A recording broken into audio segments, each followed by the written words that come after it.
अस्सलामुअलैकुम, मैं हूं अमन साद। आप देख रहे हैं अमन का बावर्ची खाना यूट्यूब चैनल। मुझे उम्मीद है आप सब लोग खैरियत से होंगे।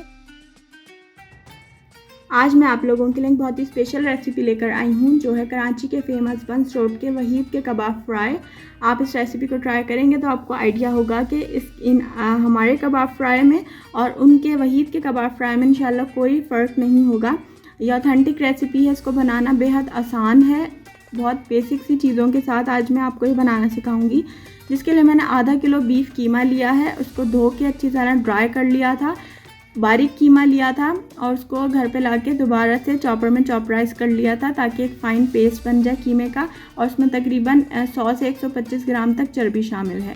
1 खाने का चमचा लाल मिर्चों का पाउडर, 1 खाने का चमचा कुटी लाल मिर्च, 1/4 चाय का चमचा हल्दी पाउडर, 1 खाने का चमचा भर के धनिया पाउडर, आधा खाने का चमचा गरम मसाला पाउडर, 1 खाने का चमचा पपीते का पाउडर या मीट टेंडराइज़र, और नमक आधी चाय का चमचा। अगर आप पपीते का पेस्ट शामिल करना चाहते हैं तो 1.5 खाने का चमचा शामिल कर दीजिएगा। ये सारे मसाले मैंने कीमे में डाल दिए हैं। आप नमक और मिर्च अपने हिसाब से कम या ज़्यादा कर सकते हैं। ये बहुत स्पाइसी होते हैं, मैंने थोड़ा सा कम मसाला रखा था, लेकिन आप मिर्चें बढ़ा भी सकते हैं। मैंने सीख कबाब का मसाला भी इसमें शामिल किया है, 1 खाने का चमचा, ये पैकेट का मसाला है। बेसन है 1 खाने का चमचा, इसको मैंने तवे पे डाल के थोड़ा सा भून लिया था। ब्राउन प्याज है आधा कप।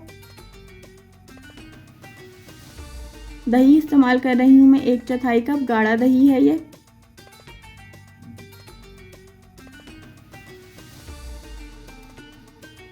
एक खाने का चमचा लहसुन अदरक का पेस्ट। घी तकरीबन आधा कप।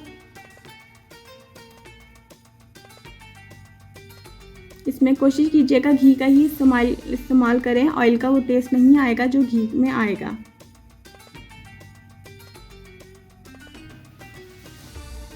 अब इसकी मिक्सिंग करनी है अच्छी तरह से, तकरीबन 6 से 7 मिनट तक इसकी लगातार मिक्सिंग करते रहिएगा। और इसका मैरिनेशन टाइम कम से कम 4 घंटे है। मैंने इसको सारी रात के लिए रखा था, आप भी सारी रात के लिए ही रखिएगा, तो इसके रिज़ल्ट्स बहुत अच्छे आएंगे इंशाल्लाह। और कोशिश कीजिएगा कीमे में बिल्कुल भी पानी ना हो, इसको अच्छी तरह ड्राई कर लीजिएगा।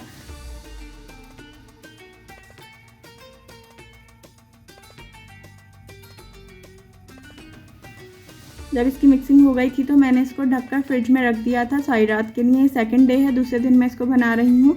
एक पैन में मैंने 2 खाने के चमचे मक्खन डाला है और इसको मेल्ट कर लूँगी। जैसे ही बटर मेल्ट हो इसमें फ़ौरन कीमा डाल दीजिएगा, वरना बटर जल जाएगा।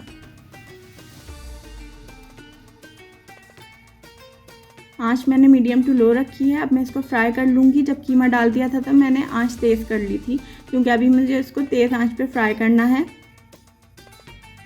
बस इतनी देर तक इसको मैं फ्राई करूँगी कि जो घी और बटर हमने डाला है वो ऊपर आ जाए कीमे के, और कीमा पानी भी रिलीज़ करना शुरू कर दे। तकरीबन 2-3 मिनट लगे थे इस कीमे को फ्राई होने में। और इस तरह प्रेस करते हुए फ्राई कीजिएगा ताकि कीमे के दाने जो जुड़ने लगते हैं वो ना जुड़ें और पेस्ट ही बना रहे इसका। अब देखें घी ऊपर आना शुरू हो गया है इसके। बस 1 मिनट तक मैंने इसकी मिक्सिंग और की थी, और इसी तरह मैं इसको प्रेस करती जा रही थी स्पून से।